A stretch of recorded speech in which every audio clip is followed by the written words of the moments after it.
Hello dear friends, welcome back again. तो dear friend, last part हमें 10 very important MCQs cover किए थे blood bank के, ठीक है। उसी का सेकंड पार्ट है ये। तो अगर आपने वो पार्ट नहीं देखा है अभी तक हमारा, तो आप उस पार्ट को जरूर देख लीजिएगा, ठीक है। उसमें हमने 10 इंपॉर्टेंट किए थे। जो भी मेडिकल लैब टेक्नीशियन एग्जाम की तैयारी कर रहे हैं, जो बच्चे मेडिकल लैब टेक्नीशियन एग्जाम की, डीएचसी की, हाथ की, एमओएच की, एम्स की, सदर, कोई भी मेडिकल लैब टेक्नीशियन आपका एग्जाम आने वाला है, उनके लिए वेरी इंपॉर्टेंट क्वेश्चन है, ठीक है। इनमें हमने एक्सप्लेन भी कर रखा है साथ के साथ में। और ये पीडीएफ अगर आप चाहते हैं तो डिस्क्रिप्शन में लिंक दिए हुए हैं, वहाँ से व्हाट्सएप ग्रुप दिया हुआ है। अगर आपको बुक चाहिए इन सभी क्वेश्चंस की, तो आपको बुक भी मिल जाएगी। उन सभी का लिंक आपको डिस्क्रिप्शन में हमारे लिंक है ग्रुप में के, उन सभी ग्रुप से आप हमें कॉन्टेक्ट कर सकते हैं। तो चलिए स्टार्ट करते हैं। What method can be employed to detect bacteria in random donor platelets, ठीक है।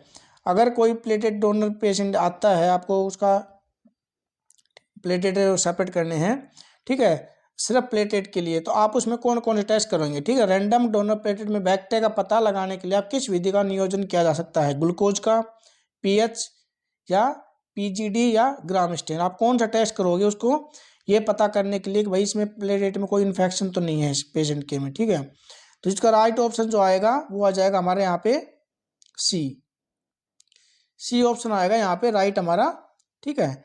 सी ऑप्शन यहाँ पे इसलिए आएगा क्योंकि यहाँ पे देखो एक्सप्लेन में क्या है कि FDA food and drugs administration has mandate the pH and glucose can no longer be used as a screening test for platelet, ठीक है। ये प्लेटेट के लिए स्क्रीनिंग टेस्ट ज़्यादा लंबे टाइम के लिए यूज़ नहीं करते इनको, ठीक है, या इंपॉर्टेंट भी नहीं होते ये। The Verax PGD-SA has been FDA approved for both single donor platelet या random donor platelet for bacteria screening, ठीक है। सिंगल डोनर हो चाहिए वो आपका, ठीक है, रैंडम डोनर, कोई भी प्लेटेट के लिए डोनर आता है उन सब के लिए PGD-SA टेस्ट जरूर किया जाता है।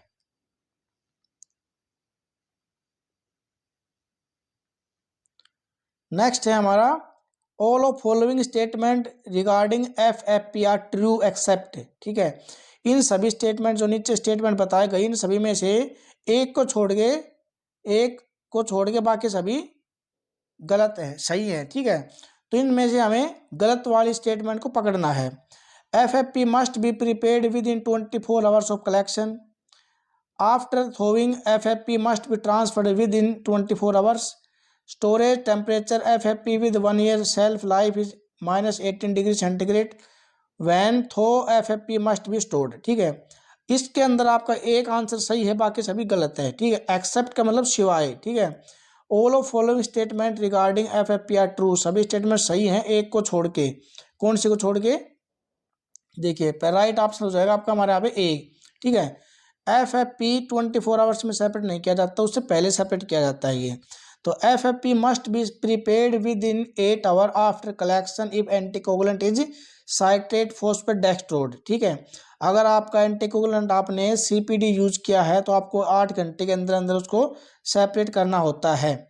अगर आपने साइट्रेट फॉस्फेट डेक्सट्रोड यूज किया है और आपने citrate phosphate dextrose adenine use किया है CPDA1, ठीक है, इन सभी को आप विद इन 8 आवर में सेपरेट करोगे।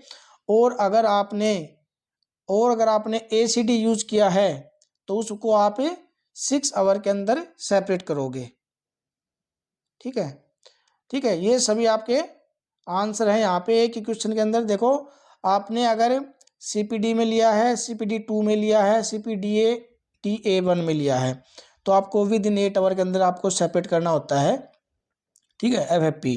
और आपने ACD में लिया है तो विद आपको 6 आवर के अंदर आपको एंटीकोगुलेंट FFP को सेपरेट करना होता है।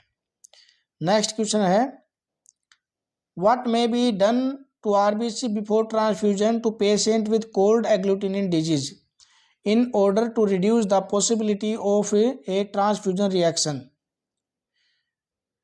एक पेशेंट है, उसने RBC ट्रांसफ्यूज करना है to patient with cold agglutinin disease है उसको, ठीक है।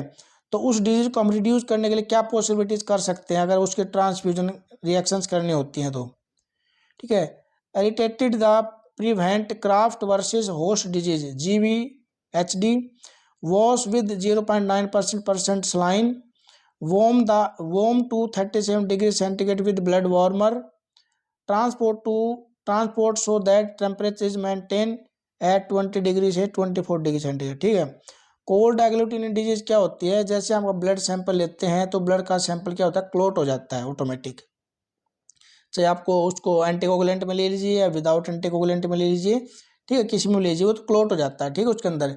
तो उस कंडीशन में क्या करना होता है ना, हमें उस सैंपल को 37 डिग्री सेंटीग्रेड टेम्परेचर को मेंटेन करना होता है ताकि वो क्लोट ना बने उसके अंदर, ठीक है। तो ये मैंने पहले भी अपने के फेसबुक पेज पे पोस्ट की थी, कोल्ड एग्लूटिनेशन क्या होता है। जैसे हमारा इरिटेट सैंपल लेते हैं जिससे क्लोट दिखेगा उसको हल्का हल्का उसके अंदर, तो वो होता है कोल्ड एग्लूटिनेशन डिजीज, ठीक है। तो इसका राइट ऑप्शन हमारा आ जाएगा सी का है, a patient have cold agglutinin might have a reaction to cold blood product, तो the product should be warmed at 37 degree centigrade before transfusion, ठीक है। हमें ब्लड ट्रांसफ्यूजन करने से पहले उसको 37 डिग्री सेंटीग्रेड पे उसको रखना पड़ेगा, उसको वार्म करने के लिए, ताकि वो क्लोट ना बने उसके अंदर। नेक्स्ट है हमारा, a unit of packed RBC is split using the open system, so one of half unit is used, तो what may be done with the second half unit. अगर आप ब्लड बैंक में काम करते हैं तो आपको पता होगा ओपन सिस्टम क्या होता है। देखिए, जब भी हम किसी पेशेंट का ब्लड लेते हैं, किसी का आरबीसी वगैरह को डोनेट करना आता है, तो उसके हमारा बैग होता है, ठीक है, उसके अंदर 350 के समथिंग ब्लड आता है, 350 ml, ठीक है, वो 1 यूनिट हो जाती है। अगर उस यूनिट में से आपको किसी बच्चे को चढ़ाना है आरबीसी, ठीक है, तो उस यूनिट में से आपको हाफ लेना पड़ता है। उस हाफ करने के सिस्टम को हम ओपन सिस्टम बोलते हैं। उसको हाफ कैसे करते हैं, जो एक आपका बैग होता है, उस बैग को आप मैनुअल तरीके से उसमें से आप हाफ सैंपल लेते हैं, ठीक है, और हाफ सैंपल आपके पास में बच जाता है वो, ठीक है, किसी डॉक्टर से सेपरेट नहीं करते। उसको एक टेक्निक होती है ताकि उसमें आपका आरबीसी, आपका 2 बैग उसमें बन जाते हैं, अलग अलग हो जाते हैं। तो एक बैग को आप यूज कर लेते हो, वो हो जाता है आपका ओपन सिस्टम, किसी ड्रॉपर के जरिए आप उसको चेंज करते हो, ठीक है। और क्लोज सिस्टम क्या होता है, उसी बैग को आप किसी मशीन के थ्रू सेपरेट कर रहे हैं, कि आपको कुछ भी खोलना नहीं पड़ रहा, आपको काटना नहीं पड़ रहा उस बैग को, ठीक है। तो वो आपका क्लोज सिस्टम हो जाता है। यहाँ पे ओपन सिस्टम ये कह रहा है कि अगर हमें किसी पेशेंट के आरबीसी चढ़ानी है, ठीक है, ओपन सिस्टम के थ्रू हाफ यूनिट, 1 यूनिट थी, उसमें से हाफ यूनिट हमने ले ली है, तो जो हाफ यूनिट बची है आपके पास में, उस हाफ यूनिट को आप कितने टाइम में यूज करोगे। Must be issue with 24 hours, must be issue within 48 hours, must be irritated, या must retain the original expiry date, ठीक है। तो यहाँ पे जो इसको राइट ऑप्शन हो जाएगा वो हो जाएगा हमारा ए, ठीक है। हमें इसको विद इन 24 आवर्स के अंदर यूज करना होता है। तो the unit half, the other half unit must be issue within 24 hours if an open system use to split the unit, ठीक है। स्प्लिट यूनिट को कट करने के लिए अगर हमने ओपन सिस्टम को यूज किया है तो हमें 24 आवर्स के अंदर उसको यूज करना होता है, ठीक है, क्योंकि फिर वो कंटामिनेशन हो जाती है। अगर आपने क्लोज सिस्टम यूज किया है, क्लोज सिस्टम, ठीक है, तो उसकी एक्सपायरी की डेट आपकी ये वाली हो जाएगी, must retain the original expiry date. जो उसके एक्सपायरी डेट होते हैं, ये वाले जो डेट है यूज करेंगे वो हम यूज करेंगे क्लोज सिस्टम के लिए, ठीक है। क्लोज सिस्टम होगा तो आपके ये वाली यूज होगी, और आपका ओपन सिस्टम है तो आपको इसको यूज करना होता है, मस्ट बी 24 आवर्स, ठीक है। नेक्स्ट देखते हैं, what should be done if noticeable clot is found in RBC unit. अगर आरबीसी यूनिट के अंदर आपका क्लोट मिल जाता है तो आप क्या करोगे। देखिए, हमारा कोई भी हमने ब्लड एक क्लोट रिसीव किया है किसी पेशेंट का, ठीक है, उसके अंदर जो हमने बैग होता है, उस बैग के अंदर हमारे में क्लोट है, ठीक है, वो क्लोट हमें दिखाई देगा, तो उसको हम क्या करेंगे, issue the unit, the blood will be filtered. आप यूनिट को इशू कर दोगे, उसको फिल्टर करके ब्लड को यूज कर लोगे।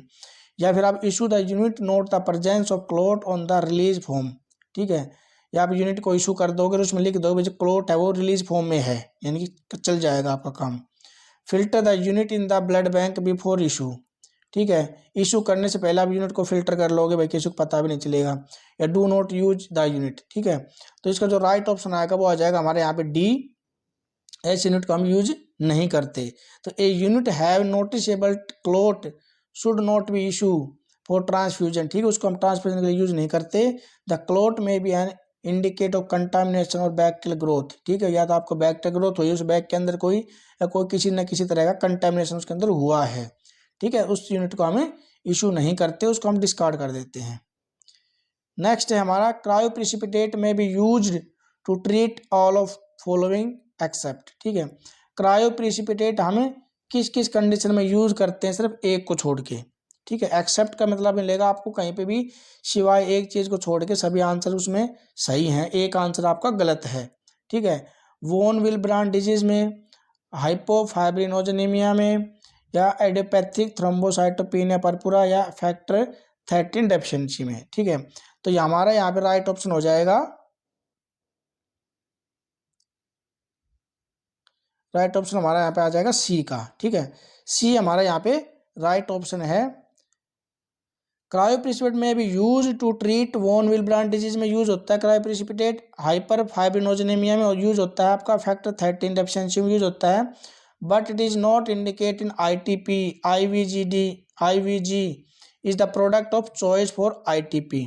ठीक है। आईटीपी कोई भी प्रोडक्ट होता है उसमें यूज नहीं होता ये। Intravenous immunoglobulin is a pooled antibody, तो इस कंडीशन में हम इसको यूज नहीं करते, बाकी इन सभी डिजीज में हम इसको यूज करते हैं।